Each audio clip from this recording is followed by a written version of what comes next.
Sometimes the people closest to you are the ones who hurt you the most.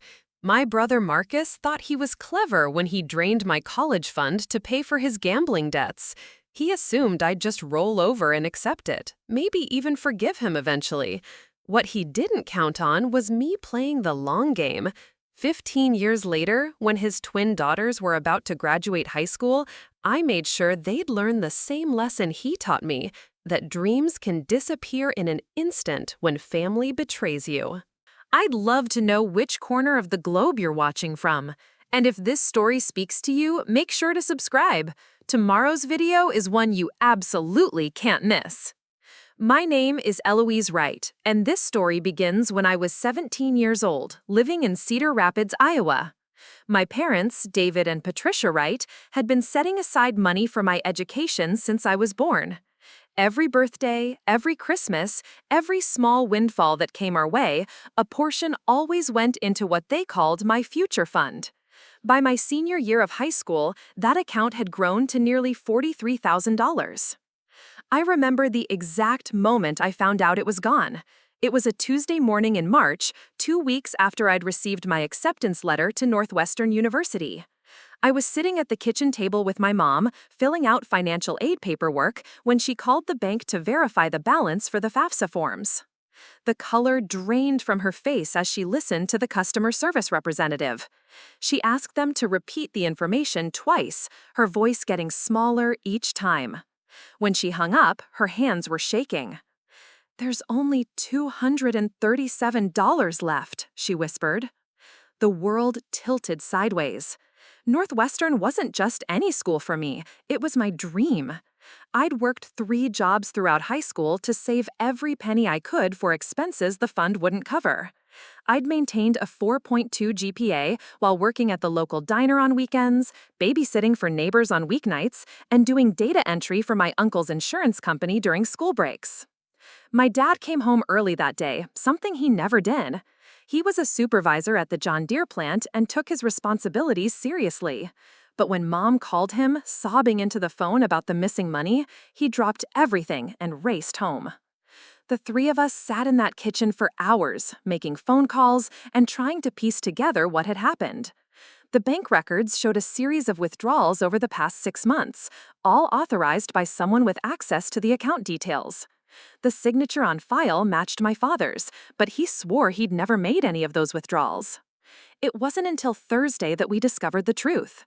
Marcus showed up at the house looking haggard and desperate.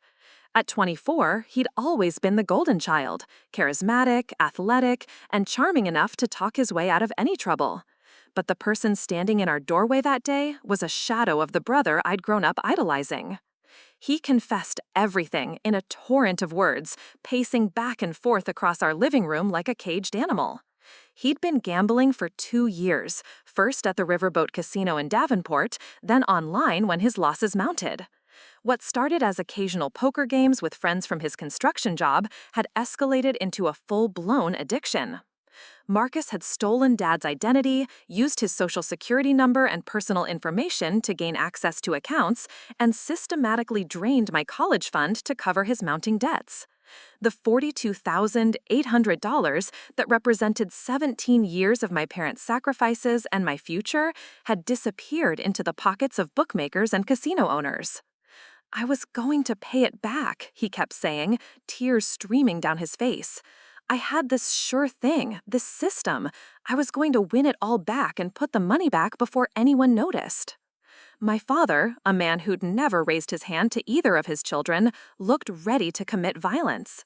My mother sat frozen on the couch, staring at Marcus like she was seeing a stranger. And me? I felt something cold and hard settle in my chest, something that would stay there for the next 15 years. The worst part wasn't even the money, it was what came after. Marcus had also opened credit cards in Dad's name, maxed them out, and defaulted on the payments. My parents' credit was destroyed. Dad had to take out a second mortgage on the house just to keep them from financial ruin. Northwestern became impossible. Even with the financial aid I qualified for after our family's sudden change in circumstances, the gap was too large to bridge.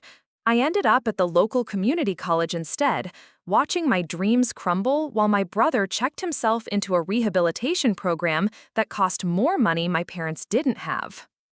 Marcus got clean, eventually. He met a woman named Jennifer at his support group, and they bonded over their shared struggles with addiction. Hers had been prescription pills after a car accident. Within 2 years, they were married. Within 4 years, they had twin daughters, Sophia and Emma. My parents, desperate to rebuild some sense of family unity, welcomed Jennifer and the girls with open arms. Marcus had a good job by then, working as a project manager for a home renovation company. He'd found his footing, bought a nice house in West Des Moines, and seemed to be living the American dream. Meanwhile, I was grinding through community college, transferring to Iowa State, and working every hour I wasn't in class to pay for my education. It took me 6 years to finish my bachelor's degree, and I graduated with $31,000 in student loan debt. But I was patient, I was methodical, and I never forgot what Marcus had stolen from me. Not just the money, but the life I should have had, the opportunities that disappeared, the version of myself I might have become if I'd been able to attend my dream school at 18 instead of scrambling to piece together an education while drowning in work and debt. I got my degree in finance and accounting, learned everything I could about investments, tax law, and long-term financial planning. I moved to Chicago, found a good job with a mid-sized investment firm, and started building my career. Every promotion, every raise, every successful client relationship was fuel for the plan that had been forming in my mind since that devastating Tuesday morning in March. Marcus never apologized properly. Oh, he said the words, usually at family gatherings when he'd had a few drinks and was feeling sentimental, but he never offered to pay me back, never acknowledged the true scope of what he'd taken from me. Instead, he acted like his recovery and new family life somehow absolved him of his past crimes. My parents, bless them, tried to play peacemaker. They'd hint that I should let it go, that holding on to anger was only hurting myself, that Marcus was a different person now. They didn't understand that I wasn't holding on to anger, I was holding on to justice. There's a difference. For 15 years, I watched Marcus build his perfect life, while I rebuilt mine from the ashes of what he'd destroyed. I watched Sophia and Emma grow up, two bright, ambitious girls who inherited their father's charm and their mother's determination. I sent them birthday cards, attended their school plays when I was in town, and played the role of the devoted aunt. And all the while, I was planning, I was learning, I was positioning myself for the perfect moment to teach Marcus the same lesson he'd taught me, that the people you trust most can take everything from you in an instant. The opportunity I'd been waiting for finally presented itself during Thanksgiving dinner in 2019. Sophia and Emma were juniors in high school, both 17, and already talking about their college plans with the kind of excited energy I remembered having at that age. "Aunt Eloise," Sophia said, cutting into her turkey, "Dad told us you work in finance in Chicago. Can you help us understand college funding? We've been looking at schools, and some of them are really expensive." Emma nodded enthusiastically. "Yeah, Sophie wants to go to Columbia for journalism, and I'm thinking about Stanford for computer science. Mom and Dad keep saying they'll figure out the money, but we want to understand how it all works." I smiled at them, these two brilliant girls who had no idea their futures were about to become chess pieces in a game that started before they were born. "Of course, girls. I'd be happy to help you understand the financial side of higher education." Marcus beamed from across the table. "See, this is why family is so important. Eloise knows all about this stuff. We're so lucky to have her expertise." The irony was delicious. Marcus actually thought I was going to help his daughters achieve the dreams he'd stolen from me. He had no memory of sitting in this same dining room 15 years earlier, promising our parents he'd pay back what he'd taken. He'd moved on, forgotten, built his life on the foundation of my destroyed dreams. But I remembered everything. Over the next few months, I became deeply involved in Sophia and Emma's college planning process. I drove down from Chicago twice a month to meet with them, help them research schools, understand admission requirements, and, most importantly, map out their financial strategies. Jennifer was grateful for my involvement. She'd grown up poor in rural Minnesota and never went to college herself. The whole process felt overwhelming to her, and having someone in the family who understood investments and financial planning seemed like a godsend. "I don't know what we'd do without you, Eloise," she told me one Saturday afternoon as we sat in their kitchen, surrounded by college brochures and financial aid forms. "Marcus makes good money, but these tuition prices are scary. Columbia costs almost $60,000 a year now." I nodded sympathetically. It's definitely a significant investment, but there are ways to make it work if you plan properly. What Jennifer didn't know was that I'd been tracking Marcus's finances for years. When you work in investment consulting, you develop certain skills and connections. A private investigator costs money, but I'd been making an excellent salary for over a decade and had very few expenses. I knew about Marcus's mortgage, his car payments, his family's spending habits, and, most importantly, his savings patterns. Marcus and Jennifer had been diligent about setting money aside for the girls' education. They'd started 529 college savings plans when the twins were babies, contributed regularly, and by 2020, each girl had approximately $55,000 waiting for them. Combined with Marcus's income and some financial aid, it would be enough to send both girls to good schools, though they'd probably need some student loans for their top choices. It was a solid plan, built on years of sacrifice and discipline, the kind of plan my parents had built for me before Marcus destroyed it. A lot of love and effort went into bringing this story to life. If you're enjoying it, we'd be so grateful if you'd subscribe to our channel. Now, back to where we left off. That spring, I made my first move. I'd been managing Marcus and Jennifer's investments for 3 years by then, after convincing them that family should help family, and that my professional expertise could help their money grow faster than traditional savings accounts. They'd been thrilled to get better returns than they'd been seeing with their previous financial advisor. The thing about trust is that once you have it, people stop paying close attention to the details. Marcus and Jennifer received quarterly statements showing their portfolio performance, but they rarely questioned my specific investment choices. They trusted me completely, the same way I'd once trusted Marcus. I started by moving their investments into increasingly risky positions. Nothing that would raise immediate red flags, but stocks and funds with higher volatility. When the market was doing well, their accounts showed impressive gains. When it dipped, I assured them it was temporary and that staying the course was the smartest strategy. "Market fluctuations are normal," I explained during one of our family dinners. "The key is not to panic and sell when things look scary. That's how people lose money."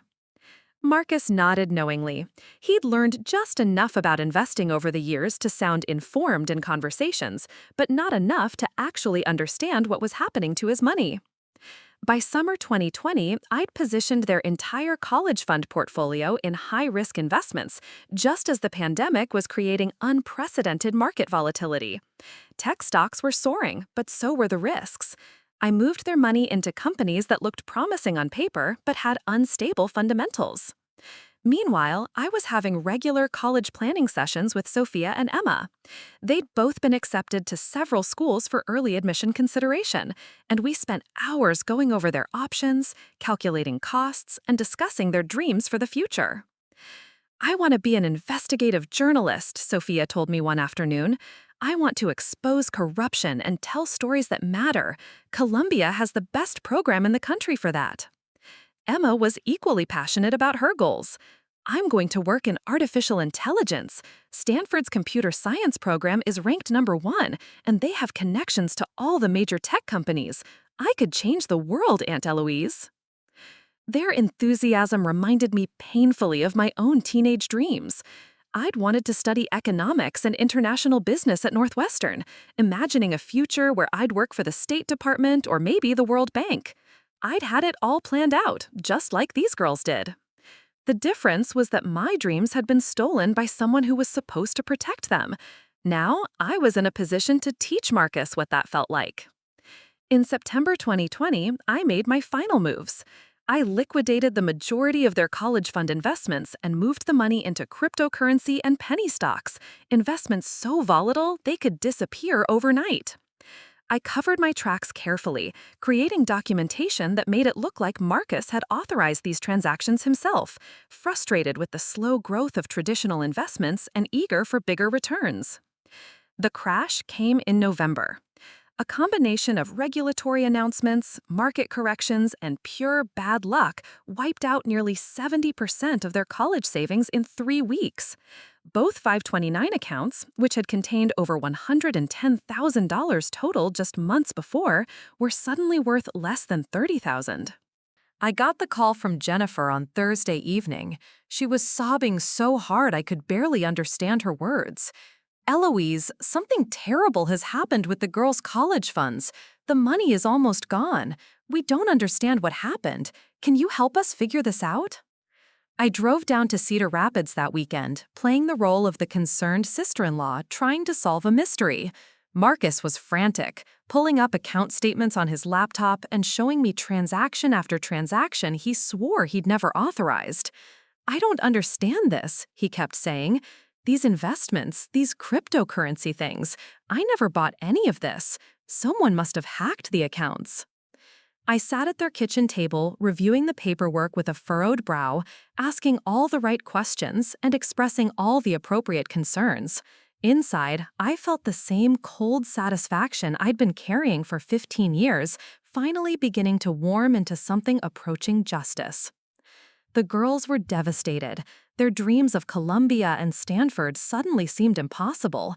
Emma cried for days, and Sophia became quiet and withdrawn, the light gone out of her eyes when she talked about her future. It was exactly how I'd felt that Tuesday morning in March when I was 17 years old, learning that my future had been stolen by someone I trusted completely. The weeks following the financial collapse were a masterclass in watching someone's world crumble in real time. Marcus aged 10 years in a month. The confident, charming man who'd rebuilt his life after his gambling addiction was replaced by a hollow-eyed shell who jumped every time his phone rang, convinced it was another creditor or collections agency calling. What made it even more satisfying was watching him try to piece together what had gone wrong. He spent hours on the phone with customer service representatives, demanding explanations for transactions he claimed he'd never authorized. He hired a forensic accountant to review the investment history, paying $1,500 he couldn't afford for an expert to tell him what I already knew, that all the trades had been properly authorized through legitimate channels. The accountant's report was thorough and damning. It showed that Marcus had indeed authorized increasingly risky investments over the course of 18 months, gradually moving the girls' college funds away from safe, traditional growth portfolios into speculative ventures. The documentation was flawless because I'd made sure it was flawless. "Mr. Thompson," the accountant explained during a meeting I attended as the family's financial advisor, "these trades show a clear pattern of risk escalation. You started with some aggressive growth stocks in early 2019, then moved into more volatile positions throughout 2020. The cryptocurrency purchases in September were particularly concerning, given the amount invested and your stated conservative investment goals." Marcus stared at the papers spread across the conference table, his face pale and confused. "But I don't remember making these decisions. I mean, some of them, maybe, but this cryptum stuff, I barely understand what Bitcoin is, let alone these other coins." I leaned forward, projecting concerned professionalism. "Marcus, I have to ask, were you under any unusual stress during this period? Sometimes people make financial decisions they don't fully remember when they're dealing with other pressures." The suggestion was calculated. I knew Marcus had been struggling with work stress in 2020. His construction company had been hit hard by pandemic shutdowns, and he'd been worried about layoffs. Planting the idea that he might have made panicked investment decisions during that time gave him a psychological explanation for the transactions he couldn't remember. Jennifer watched this exchange with growing horror. She trusted Marcus completely with their financial decisions, just as I'd once trusted him with mine. Now she was learning that her husband had apparently gambled away their daughter's futures in a series of increasingly desperate investment choices. "How could you do this?" she whispered. "Sophia and Emma have been planning for Columbia and Stanford since they were freshmen. How could you risk their money like this?" Marcus's response was eerily familiar. "I was trying to make it grow faster. I thought if I could get better returns, we'd have even more for them. I never meant for this to happen." Those words, I'd heard almost identical words 15 years earlier when Marcus had confessed to stealing my college fund. The same justifications, the same weak excuses about trying to make money grow, instead of admitting he'd simply taken what wasn't his. The difference was that this time, Marcus genuinely didn't understand what had happened. His confusion was real, his devastation authentic. He wasn't lying about not remembering the transactions because he truly hadn't made them. I had, using the power of attorney he'd willingly signed to give me investment authority over their accounts. Watching him struggle with that confusion was almost more satisfying than the financial destruction itself. For 15 years, he'd lived with the comfortable certainty that he'd overcome his past mistakes, that he'd become a responsible family man who'd learned from his errors. Now he was discovering that maybe he hadn't changed as much as he'd thought, that maybe the same reckless impulses that had driven him to steal from his sister had resurfaced to destroy his own daughter's futures. The psychological torture was exquisite. Meanwhile, Sophia and Emma were dealing with their own devastation. College application deadlines were approaching, and they had to completely restructure their academic futures around their new financial reality. Emma took it particularly hard. She'd been accepted to Stanford's early admission program, an achievement that should have been cause for celebration. Instead, she spent entire afternoons researching in-state schools and community college programs, trying to figure out how to pursue computer science on a shoestring budget. "Maybe I should just forget about college for a few years," she told me during one of our regular check-ins. "I could work, save money, help mom and dad get back on their feet." Sophia was equally crushed, but more angry about it. "This is so unfair," she said, pacing around their living room. "I did everything right. Good grades, extracurricular activities, community service. I worked so hard for Columbia, and now it's just gone because Dad made stupid decisions with our money." Their pain was genuine, and watching it should have made me feel guilty. These girls had done nothing wrong. They were innocent victims in a conflict that had started before they were born. But every time I felt a flicker of sympathy, I remembered being exactly their age, sitting in this same house, watching my own dreams evaporate because of Marcus's choices. The girls would survive this, just like I had survived it. They'd find other paths, work harder, maybe end up stronger because of the adversity. The difference was that they still had each other, still had parents who were trying to help them, still had options I hadn't had when Marcus destroyed my college fund and my family's credit in one devastating blow. What they didn't have was time to build resentment and plan revenge the way I had. This was the crucial difference in our situations, and it was entirely intentional. As winter turned to spring, the family's financial situation continued to deteriorate. Marcus's construction company laid off half their workforce, including him. His unemployment benefits barely covered their mortgage payments, and Jennifer had to take a second job at a local retail store to help make ends meet. The stress was destroying their marriage.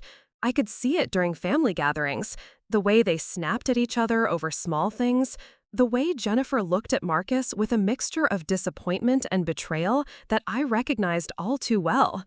She'd started questioning everything about their financial management, going back through years of bank statements and investment records, trying to understand how they'd ended up in such a desperate situation. "I just don't understand how we got here," she confided to me during one of my visits. "We were so careful, so responsible. We started saving for the girls when they were babies. We never took vacations we couldn't afford, never bought cars we couldn't pay for, and now it's all gone." I nodded sympathetically. Sometimes life just hits you with perfect storms. Marcus's job loss, the market volatility, the pandemic, it's a combination of factors that nobody could have predicted. But Jennifer was smarter than I'd given her credit for. Over the following months, she kept digging, asking questions, comparing notes with friends who had similar investment portfolios. She started noticing discrepancies in the timeline, questioning why their supposedly conservative investments had been so dramatically affected when other families' college funds had remained relatively stable. In June 2021, she made the connection I'd been hoping she wouldn't make. "Eloise," she called me on a Thursday evening, her voice tight with suspicion, "I need to ask you something about our investment strategy. When exactly did you move our money into those cryptocurrency positions?" I'd prepared for this moment for months, but my heart still jumped when she asked the question. "I'd have to check my records, Jennifer. Why?" "Because I've been talking to other parents at the girls' school, comparing notes about college savings. The Hendersons used the same investment firm we were using before you started managing our accounts. They kept their money in traditional growth funds throughout the pandemic, and they only lost about 8% of their value. 8%, Eloise, not 70. The accusation in her voice was unmistakable. She was starting to understand that their catastrophic losses weren't just bad luck or poor market timing. She was beginning to realize that someone had deliberately moved their money into positions that were almost guaranteed to fail. I took a deep breath, knowing that this conversation would determine whether my 15 years of planning would pay off or whether I'd have to find another way to balance the scales with Marcus. "Jennifer, I understand you're looking for someone to blame, but you need to remember that Marcus authorized every single one of those trades. I have the documentation. The forensic accountant confirmed it. I was following his instructions, trying to help your family achieve the returns he said you needed." "But that's just it," she pressed. "Marcus barely understands the difference between a stock and a bond. He would never have known enough to request cryptocurrency investments or penny stocks. Someone had to suggest those strategies to him." She was getting too close to the truth. I could either try to deflect further, risking that she'd keep investigating until she uncovered the full scope of my involvement, or I could give her a partial truth that would satisfy her suspicions while protecting the larger plan. I chose the middle ground. "You're right," I said quietly. "I did suggest some of those investment strategies. Marcus was frustrated with the slow growth of the traditional funds, especially after his work situation became uncertain. He asked me if there were ways to potentially accelerate the returns, and I presented him with some options. I never forced him to make those choices, Jennifer. I explained the risks." It was a carefully crafted admission that gave Jennifer someone to blame while maintaining the fiction that Marcus had been the ultimate decision-maker. She wanted to believe that her husband hadn't gambling away their daughter's futures through reckless speculation, and I was offering her an alternative explanation, that a trusted family member had given bad advice that Marcus had been foolish enough to follow. The conversation that followed was brutal. Jennifer accused me of taking advantage of Marcus's financial naivety, of pushing aggressive investment strategies on a family that had explicitly asked for conservative growth. She demanded to know why I hadn't stopped him from making what were obviously disastrous decisions. I let her vent, absorbing her anger and disappointment with the same stoic patience I'd cultivated over 15 years of waiting for this moment. When she finally ran out of accusations, I delivered the line I'd been preparing for months. "Jennifer, I'm truly sorry that things turned out this way. I was trying to help, and I clearly made mistakes in my advice. But I need you to understand something. I know exactly how it feels to have your college fund disappear because of someone else's poor financial decisions." The silence on the other end of the line stretched for almost 30 seconds. When Jennifer finally spoke, her voice was barely a whisper. "What do you mean?" And that's when I told her the story she'd never heard, the story that Marcus had apparently never shared with his wife. I told her about my Northwestern acceptance letter, about the $43,000 that had disappeared into gambling debts, about the years of community college and student loans and working multiple jobs to piece together the education that should have been mine by right. I told her about Marcus's promises to pay the money back, promises that had been forgotten as soon as he got clean and started his new life. I explained how I'd rebuild myself from nothing while watching him build his perfect family on the foundation of my destroyed dreams. When I finished, the silence was even longer this time. "Eloise," Jennifer said finally, "are you telling me that you deliberately sabotaged our investments because you're still angry about something Marcus did 20 years ago?" I let her reach that conclusion on her own. I didn't confirm it, but I didn't deny it either. The truth was hanging in the air between us, and we both knew it. "I think," I said carefully, "that maybe it's time for our family to have some honest conversations about the past and how it's affected all of our futures." The confrontation I'd been both dreading and anticipating for 15 years finally came 3 days later. Jennifer had clearly spent those 3 days processing our conversation, probably researching, maybe even consulting with lawyers or investigators. When she called and asked me to come to Cedar Rapids for a family meeting, I knew the careful game I'd been playing was about to reach its endgame. I arrived at Marcus and Jennifer's house on a humid Saturday morning in late June. The moment I walked through the door, I could feel the tension crackling in the air.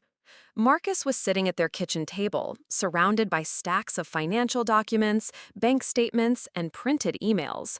His face was haggard, his hair disheveled, and there were dark circles under his eyes that suggested he hadn't been sleeping much. Jennifer stood behind him, her arms crossed, her expression harder than I'd ever seen it. Sophia and Emma were nowhere to be seen, which was probably for the best. What was about to happen didn't need teenage witnesses. "Sit down, Eloise," Jennifer said without preamble. "We need to talk." I took a seat across from Marcus, noting how he wouldn't quite meet my eyes. He looked like a man who'd been forced to confront some uncomfortable truths about his past, and I wondered exactly how much Jennifer had shared with him about our phone conversation. "I spent the weekend going through everything," Jennifer continued, pulling out a chair and sitting down next to her husband. "Every investment statement, every trade confirmation, every piece of documentation from the past 2 years, and I made some very interesting discoveries." She opened a folder and pulled out a series of documents I recognized immediately, trade confirmations for the cryptocurrency investments that had wiped out most of their college savings. "These trades," she said, pointing to the dates and times, "were all executed on days when Marcus was at work. I checked his employment records. He was on construction sites, managing crews, during the exact times these transactions were processed. Some of them happened when he was in meetings with clients, meetings that are documented in his company's scheduling system." Marcus finally looked up at me, and I could see the dawning understanding in his eyes. "Eloise, what is she talking about?" Jennifer answered before I could. "She's talking about the fact that you didn't make these trades, Marcus. You couldn't have made them. Someone else with access to your accounts made them for you." I kept my expression neutral, even as my pulse quickened. I'd known this moment would eventually come, but I'd hoped to control the timing and circumstances better. Jennifer had clearly done her homework, and she'd found the one weakness in my carefully constructed deception, the electronic trail that proved Marcus couldn't have been physically present to authorize the trades that destroyed his daughter's futures. "I also called Northwestern University," Jennifer continued, her voice steady but cold. "I wanted to understand the timeline of what happened to your college fund, Eloise. They still have records from 2005. You were accepted with a partial academic scholarship that would have covered 60% of your tuition. With your parents' college fund, you would have graduated debt-free with a degree from one of the top economics programs in the country." The room fell silent except for the ticking of the old grandfather clock in their hallway. Marcus was staring at me with a mixture of horror and growing comprehension, finally putting together pieces of a puzzle he'd apparently never bothered to think about before. $43,000, he said quietly. That's what I took from your college fund. $42,817, I corrected, plus the interest it would have earned over the following 4 years, plus the opportunity cost of not having a Northwestern degree when I entered the job market, plus the $31,000 in student loans I had to take out to finish at Iowa State 6 years later than I should have. Jennifer pulled out another document, a printout of something she'd clearly spent time calculating. I did the math, Eloise. With compound interest and conservative growth assumptions, that money would be worth approximately $140,000 today, almost exactly the amount that was in Sophia and Emma's college funds before you destroyed them. The precision of her calculation was impressive. She'd clearly put significant effort into understanding the full scope of what Marcus had stolen from me, which meant she also understood the full scope of what I'd taken in return. Marcus was shaking his head slowly, his face pale with shock. Eloise, I had no idea. I never calculated. I didn't realize what I'd cost you. Of course you didn't, I replied, my voice surprisingly steady. You got clean, found Jennifer, started your new life, and never looked back. You assumed I'd just move on and forget about it, the way everyone else in the family did. But my daughters, he whispered. Sophia and Emma didn't do anything to you. They were babies when I made those mistakes. Why would you hurt them? That question hung in the air like a challenge, demanding an answer I'd been preparing for 15 years. Do you remember what you told me when you confessed to stealing my college fund? I asked him. You said you were going to pay it back. You promised Mom and Dad that you'd find a way to make it right. You swore that as soon as you got back on your feet, you'd replace every penny you'd taken from my future. Marcus nodded miserably. I did say that. I meant it at the time. But you never did it. You got married, had children, bought a house, built a comfortable life, and never once offered to repay what you'd stolen. You acted like my destroyed dreams were just the price of your recovery, like I should be grateful that you'd turned your life around, even if it meant mine was permanently derailed. Jennifer was watching this exchange with growing understanding. She was beginning to see the logic behind my actions, even if she didn't approve of them. So you decided to take it out on innocent children, she said. I decided to teach Marcus what it feels like to watch your children's futures disappear because someone you trusted made selfish financial decisions, I corrected. The same lesson he taught me when I was 17. But Sophia and Emma trusted you, Marcus said, his voice breaking slightly. They looked up to you. They thought you were helping them plan for college. How could you use their trust against them? The irony of that accusation was too rich to ignore. How could you use Mom and Dad's trust against them when you stole their retirement savings along with my college fund? I shot back. How could you use their social security numbers to open credit cards and destroy their credit rating? At least your daughters still have parents who are trying to help them. I had to rebuild everything alone while my parents were struggling to recover from the financial devastation you'd caused. That's different, Marcus protested weakly. Is it? Because from where I'm sitting, it looks like exactly the same thing. You took money that didn't belong to you to solve your immediate problems, regardless of how it would affect other people's futures. The only difference is that I was more strategic about it. Jennifer leaned forward, her expression intense. Eloise, I understand that you were wronged. I can even understand why you'd want revenge. But you're a grown woman who destroyed the college funds of teenage girls. How can you justify that? I'd anticipated this question and had my answer ready. I can justify it because Marcus never learned his lesson the first time. He hurt me, promised to make it right, then spent 15 years acting like it never happened. He needed to understand the true cost of his actions, and the only way to teach him that was to show him what it feels like to be on the receiving end of financial betrayal. And the girls, Jennifer pressed, what did they need to learn? They needed to learn what I learned at 17, that the people you trust most can destroy your dreams in an instant, and that you can't depend on anyone else to secure your future. It's a harsh lesson, but it's a valuable one. They're young enough to recover from this. I wasn't. The silence that followed was heavy with unspoken implications. We were all processing the full scope of what had been revealed, the 15-year cycle of betrayal and revenge that had finally come full circle. Marcus was the first to speak. What happens now? It was a big question, one I'd been wrestling with for months as my plan had unfolded. I'd achieved what I'd set out to do.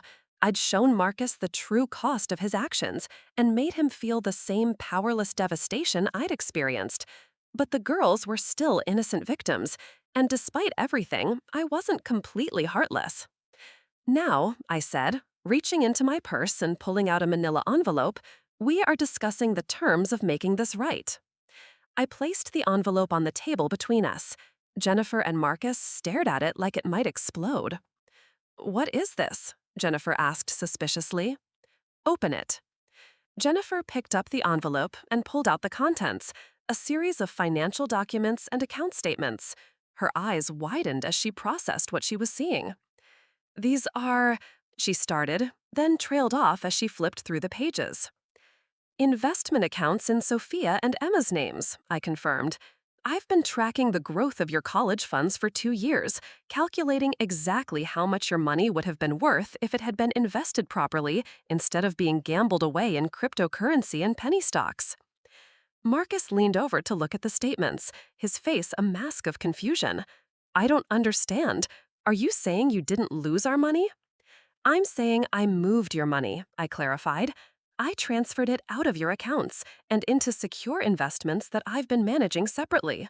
The cryptocurrency and penny stock losses were real, but they came from a different source, my own money, that I used to replace what I'd moved." Jennifer was doing rapid calculations in her head, comparing the numbers on the statements to what they'd lost. This is more than we had before. These accounts show almost $160,000 in total. "Compound growth over 2 years plus the original principals," I explained. "Your daughter's college funds weren't destroyed, Jennifer. They were temporarily relocated while Marcus learned what it felt like to believe they were gone forever." Marcus was staring at me with an expression I couldn't quite read, relief mixed with anger, gratitude mixed with resentment. "So this was all, what, some elaborate psychological torture?" he said. "This was justice," I replied. "You needed to understand the full emotional and psychological impact of what you did to me. You needed to feel the helplessness, the betrayal, the watching your children's dreams crumble because of someone else's financial decisions. Now you do." Jennifer was still staring at the account statements. "But why? If you were planning to give the money back eventually, why put us through this? Why make the girls suffer?" "Because Marcus never apologized properly. He never acknowledged the full scope of what he'd taken from me. He never tried to make it right. He just moved on with his life and expected everyone else to do the same. I needed him to understand that actions have consequences, even 15 years later." "And now?" Marcus asked. I pulled out one more document, a promissory note I'd had prepared by my lawyer. "Now you have a choice. You can take your daughter's college funds back, plus the growth they've earned, and send Sophia and Emma to their dream schools. But first, you need to acknowledge your debt to me. You need to sign this promissory note for the original amount you stole, plus interest, plus a formal apology that admits what you did and how it affected my life." Marcus read through the document, his hands trembling slightly. This is over $150,000. That's what you cost me, what you owe me, what you've owed me for 15 years without ever acknowledging it. And if I don't sign this, then the girls' college funds remain in accounts you can't access, and they can figure out how to pay for their education the same way I had to figure it out. Community college, state schools, student loans, working multiple jobs. It's not the end of the world, Marcus. I survived it. They can too. The choice I was offering him was elegantly simple. acknowledge his debt and his daughters could have their futures back, or continue to pretend that what he'd done to me didn't matter and watch them struggle the way I had struggled. Jennifer was looking back and forth between us, processing the full scope of the ultimatum I'd laid out. "This is blackmail," she said finally. "This is accountability," I corrected, something Marcus has been avoiding for 15 years. The three of us sat in tense silence for what felt like hours, but was probably only minutes. Marcus kept reading through the promissory note, his lips moving slightly as he processed each clause. Jennifer alternated between studying the college fund statements and staring at me with an expression that mixed admiration and revulsion in equal measure. Finally, Marcus set the document down and looked directly at me for the first time since I'd arrived. "You really did this," he said. "You spent 15 years planning this revenge?" "I spent 15 years waiting for you to acknowledge what you'd done and try to make it right," I corrected. "When it became clear that was never going to happen voluntarily, I took matters into my own hands. But you could have just asked me for the money," he said. "If you'd explained how much I'd cost you, if you'd shown me the calculations Jennifer did, I would have tried to pay you back." I laughed, and even I could hear the bitterness in it. "Would you? Because I seem to remember you making that exact promise to Mom and Dad 15 years ago, and then never following through? Why should I believe you'd keep your word this time?" Marcus flinched at that reminder. I was different then. I was an addict. I was desperate. I'm not that person anymore. Aren't you? Because from my perspective, you've been the same person all along. Someone who takes what he needs from other people and then convinces himself he had good reasons for doing it. The only difference is that now you take emotional and psychological resources instead of money. Jennifer leaned forward, her expression intense. "What do you mean by that?" "I mean that for 15 years, Marcus has been taking peace of mind and family harmony from me while giving nothing back. Every family dinner where I had to sit across from him and pretend everything was fine, every holiday where I watched him play the role of the reformed man who'd learned from his mistakes, every conversation where Mom and Dad praised him for turning his life around while never acknowledging what it had cost me, all of that was Marcus taking from me." I paused, making sure they understood the full scope of what I was saying. "He's been living a comfortable life built on the foundation of my sacrificed dreams, and he's never once offered to share the burden of what that cost. He's never paid me back, never made a meaningful apology, never even acknowledged that his recovery came at the expense of my future. He just expected me to be grateful that he'd gotten clean and moved on." Marcus was shaking his head slowly. "I didn't realize. I thought you'd moved on too. You seemed successful. You had a good job in Chicago. I thought you were doing fine." "I am doing fine," I said, "but that's because I rebuilt myself from nothing, not because you ever tried to help repair the damage you'd caused. Do you know what my life looked like for the 6 years after you stole my college fund?" Neither of them answered, so I continued. "I worked 40 hours a week at a factory job while taking community college classes at night. I lived in a studio apartment with no air conditioning and ate ramen noodles for dinner most nights because that's all I could afford. I had to take out student loans for everything, tuition, books, even basic living expenses, because Mom and Dad couldn't help me financially after you'd destroyed their credit." I could see Jennifer doing the math in her head, probably calculating what my life had looked like compared to the comfortable existence Marcus had built during those same years. When I finally transferred to Iowa State, I was 23 years old and starting my junior year of college, while most of my high school classmates had already graduated and started their careers. I worked in the campus library, cleaned office buildings on weekends, and tutored other students for extra money. I graduated with honors, but I also graduated with debt that took me 8 years to pay off. Marcus was looking increasingly uncomfortable as I laid out the practical consequences of his actions. I don't think he'd ever really considered what my life had been like during the years he was falling in love, getting married, and starting his family. Meanwhile, I continued, you were getting promoted at work, buying your first house, taking family vacations, building the kind of stable, comfortable life that should have been available to both of us if you hadn't stolen my opportunity to build it. I'm sorry, Marcus said quietly. I truly am. I never thought about it from your perspective before. That's the problem, I replied. You never thought about it from my perspective. You never considered the long-term impact of your actions on anyone but yourself. Even now, even after I've shown you exactly what it feels like to watch your children's futures disappear, your first instinct is to make excuses and ask for mercy rather than accept responsibility. Jennifer had been quiet during this exchange, but now she spoke up.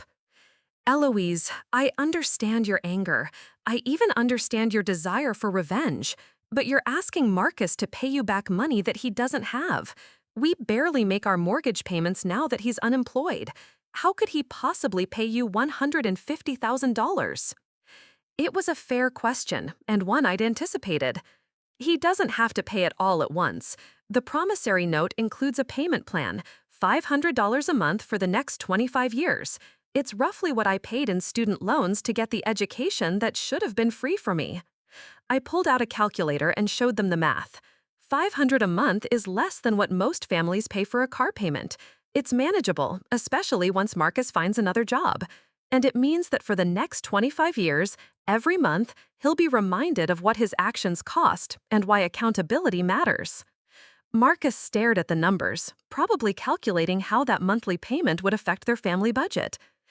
And if I sign this, you'll transfer the girls' college funds back to us. I'll transfer them to accounts in their names that you and Jennifer can access for educational expenses, I clarified. The money is for their college education, not for anything else, and they'll never know about any of this unless you choose to tell them. What about the money you lost when the cryptocurrency crashed? Jennifer asked. You said you used your own money to cover the fake losses in our accounts. How much did that cost you? About $40,000, I admitted, but I could afford it. I've been very successful in my career, partly because I learned early that I couldn't depend on anyone else to secure my future. Losing that money hurt, but it didn't devastate me the way losing their college funds would have devastated your family. Jennifer was studying me with a mixture of respect and wariness. You really thought this through, didn't you? Every angle, every consequence. I had 15 years to think it through, 15 years to plan, to position myself, to wait for the right moment. This wasn't a spur-of-the-moment decision, Jennifer. This was justice delayed, but not justice denied. Marcus picked up the promissory note again, reading through it more carefully this time. This formal apology you want me to sign, what exactly does it say? I pulled out another document. It acknowledges that you stole $42,817 from my college fund in 2005, that this theft prevented me from attending Northwestern University, and that your actions caused me significant financial and emotional harm that has affected my entire life. It also acknowledges that you promised to repay the money and failed to do so, and that you're now accepting responsibility for the full cost of your actions. And this becomes a legal document? It becomes a legal acknowledgement of your debt to me, yes. It means that if you default on the payments, I can take legal action to collect what you owe. But more importantly, it means that you're finally taking responsibility for what you did instead of pretending it didn't happen. Marcus set the document down and looked at his wife. They had one of those wordless conversations that long-married couples can have, communicating volumes with just glances and facial expressions. Finally, Jennifer nodded slightly. I'll sign it, Marcus said, but I want you to know that this doesn't end things between us, Eloise. I'm not going to pretend that what you did to my daughters was justified, even if I understand why you did it. I'm not asking you to forgive me, I replied. I'm asking you to acknowledge your debt and pay what you owe. What you choose to feel about me personally is entirely up to you. Marcus picked up a pen from the table and signed both documents, the promissory note and the formal apology. His handwriting was shaky, but his signature was clear and legally binding. I took the documents and pulled out my phone, photographing each page to create digital copies before folding the originals and putting them in my purse. The college fund account information is in that envelope, I said, pointing to the manila folder. You'll be able to access the funds within 48 hours. Sophia can accept her spot at Columbia, and Emma can accept hers at Stanford. They don't have to know that their futures were ever in jeopardy. Jennifer was still looking at the account statements with something approaching awe. I can't believe you actually preserved their money while putting us through this. I'm not a monster, Jennifer. I wanted Marcus to understand the emotional cost of his actions, not to actually destroy innocent people's lives. The girls will be fine. They'll go to their dream schools, get excellent educations, and hopefully learn to be more careful about who they trust with their financial futures. I stood up, preparing to leave. I'll expect the first payment on the 1st of next month. You have my address for mailing the checks. Wait, Marcus said. What happens now? Do we just pretend this never happened? Do we go back to family dinners and holiday gatherings like everything is normal? It was a good question, one I'd been pondering for months. I think that's up to you. I've gotten what I came for, acknowledgement and accountability. Whether we can rebuild any kind of relationship depends on whether you've actually learned anything from this experience. And if I have, then maybe, in time, we can find a way to be family again. But it will be a different kind of family relationship, one based on honesty about the past instead of pretending it didn't happen. I walked toward the door, then turned back one last time. For what it's worth, Marcus, I hope this experience helps you understand the importance of keeping your promises and considering the long-term consequences of your actions. Your daughters are lucky to have parents who are willing to sacrifice to secure their futures. I hope you remember that every month when you write that check. I left them sitting at their kitchen table, surrounded by the documents that would reshape their understanding of the past 15 years and their financial obligations for the next 25. As I drove back to Chicago that afternoon, I felt something I hadn't experienced in 15 years, a sense of completion. The cold, hard knot of resentment that had been sitting in my chest since that devastating Tuesday morning in March 2005 was finally beginning to dissolve. Marcus had finally acknowledged what he'd done to me. He'd finally accepted responsibility for the full cost of his actions, and he'd finally committed to making it right, even if it took him 25 years to do it. I left them sitting at their kitchen table, surrounded by the documents that would reshape their understanding of the past 15 years and their financial obligations for the next 25. As I drove back to Chicago that afternoon, I felt something I hadn't experienced in 15 years, a sense of completion. The cold, hard knot of resentment that had been sitting in my chest since that devastating Tuesday morning in March 2005 was finally beginning to dissolve. Marcus had finally acknowledged what he'd done to me. He'd finally accepted responsibility for the full cost of his actions, and he'd finally committed to making it right, even if it took him 25 years to do it. The girls would go to college, their dreams intact, and their futures secure. Marcus would spend the next quarter century remembering what accountability looks like, and I could finally move forward without the weight of unresolved injustice dragging me down.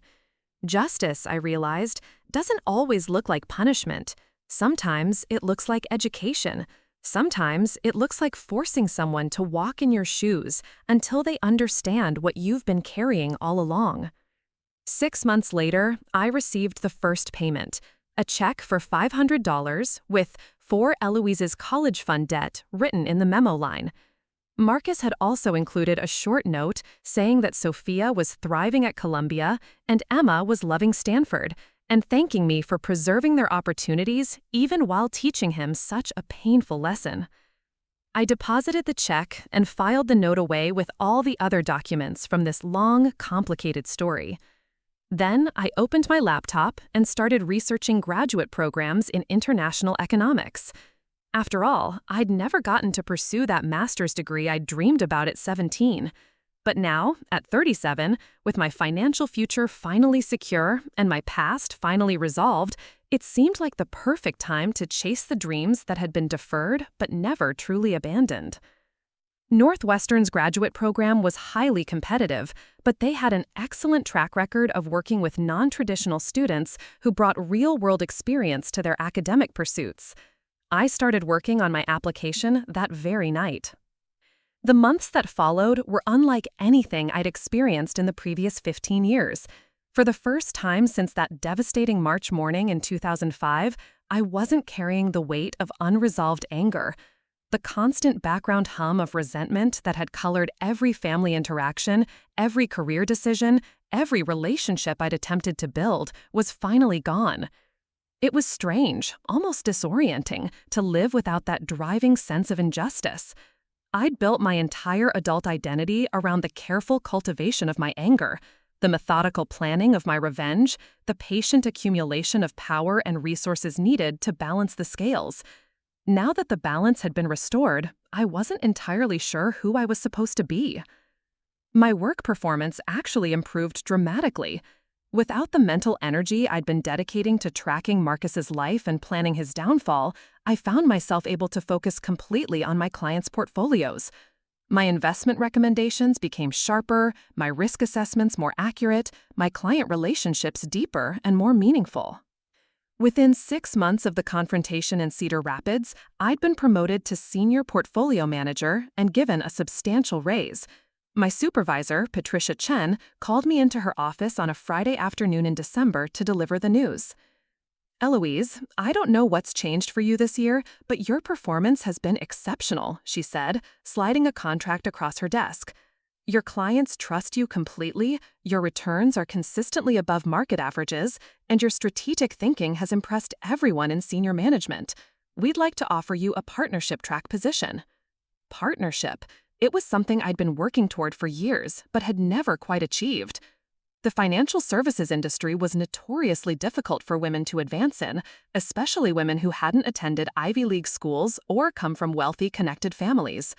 My Iowa State degree and working-class background had always been subtle barriers to the highest levels of success. But now, with my past finally resolved and my energy completely focused on the future, those barriers seemed surmountable. I accepted the partnership offer and threw myself into the additional responsibilities it entailed. I started managing larger portfolios, working with high-net-worth individuals and small institutional investors. I developed expertise in sustainable investing and ESG strategies, areas that were becoming increasingly important to sophisticated investors. The work was challenging and rewarding in ways I'd never experienced before. For 15 years, I'd been motivated primarily by anger and the desire for revenge.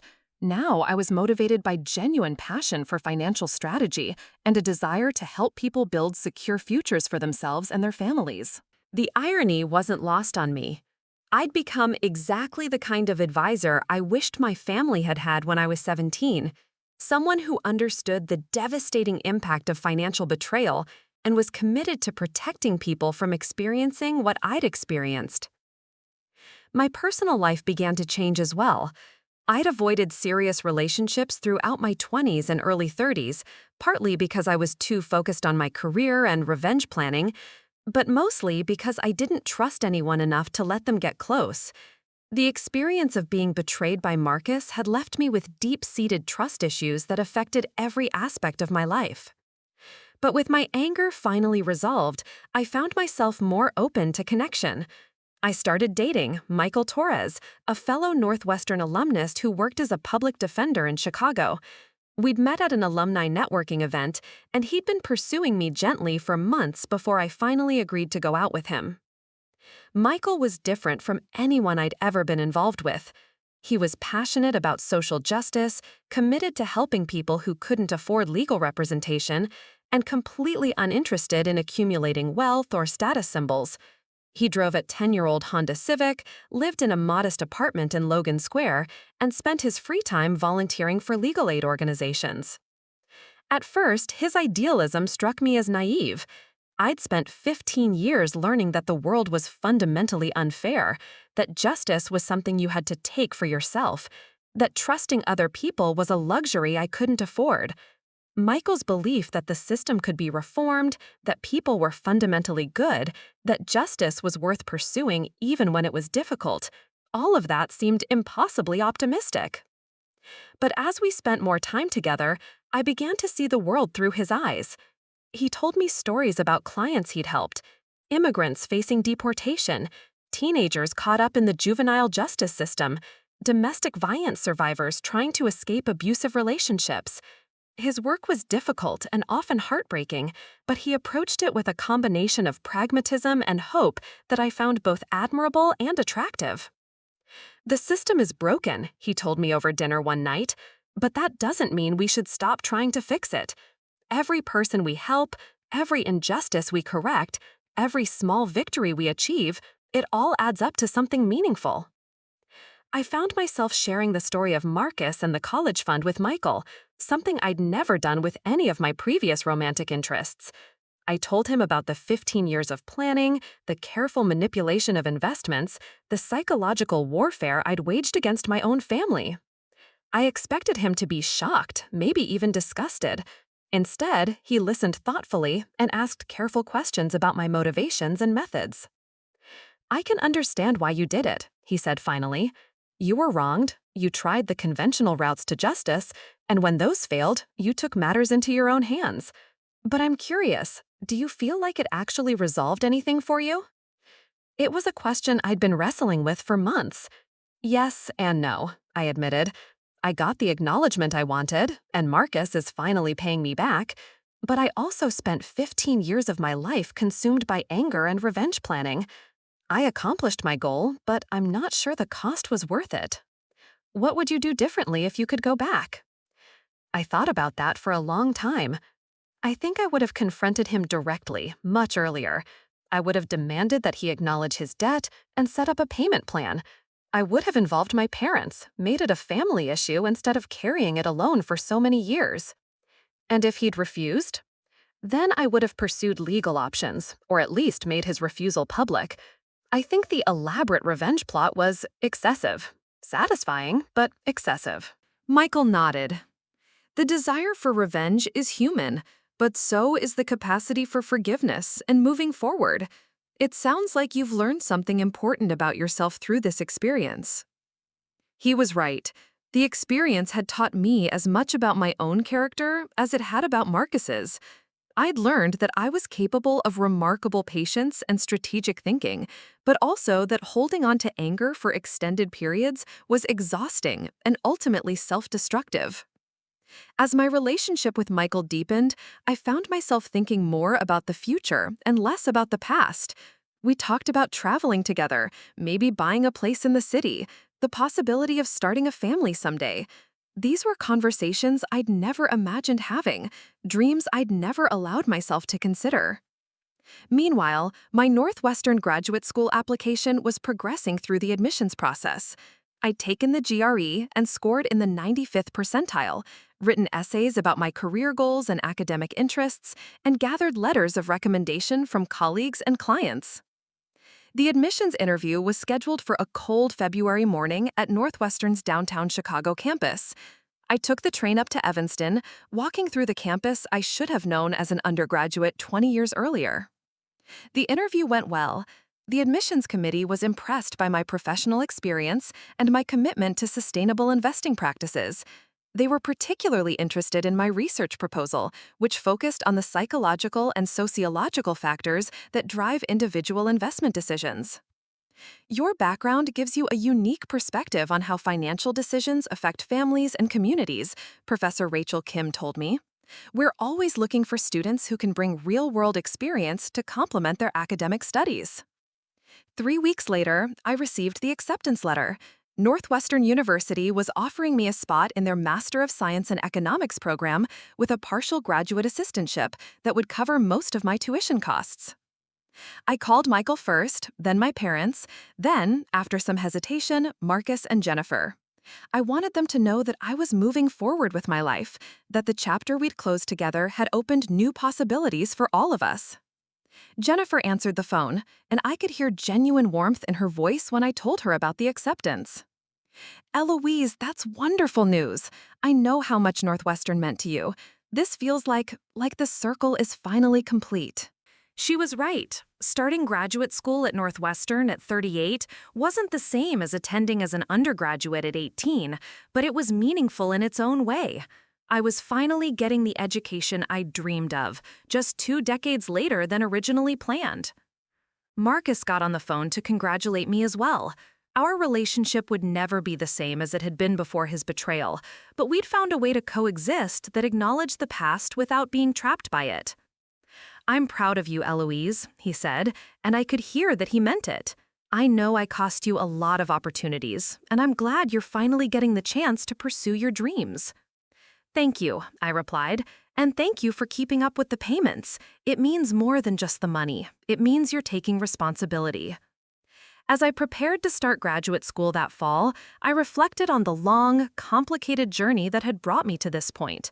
The 15 years between my original Northwestern rejection and my graduate school acceptance had been marked by anger, determination, careful planning, and ultimately a kind of justice that was more complex than simple revenge. I'd learned that betrayal could be survived, that dreams could be deferred but not destroyed, and that sometimes the most meaningful victories are the ones that take decades to achieve. I'd also learned that holding on to anger for too long could become its own kind of prison, and that letting go of that anger was often more powerful than any revenge. Starting graduate school at Northwestern felt like the beginning of a new chapter, one written without the weight of unresolved injustice. For the first time in 15 years, I was looking forward instead of backward, building instead of planning destruction, creating instead of calculating revenge. The girl who'd sat in her parents' kitchen crying over a depleted college fund was finally getting her chance at Northwestern. The woman who'd spent 15 years methodically planning her brother's downfall was finally free to pursue her own dreams without the burden of anger. It had taken longer than expected, and the path had been more complex than I'd ever imagined, but I was finally exactly where I was supposed to be. Looking for more? We've got 2 amazing stories ready for you right on screen. If this one touched you, these are absolutely worth your time. Click to watch them now. And hey, subscribe and hit that bell to never miss our latest uploads.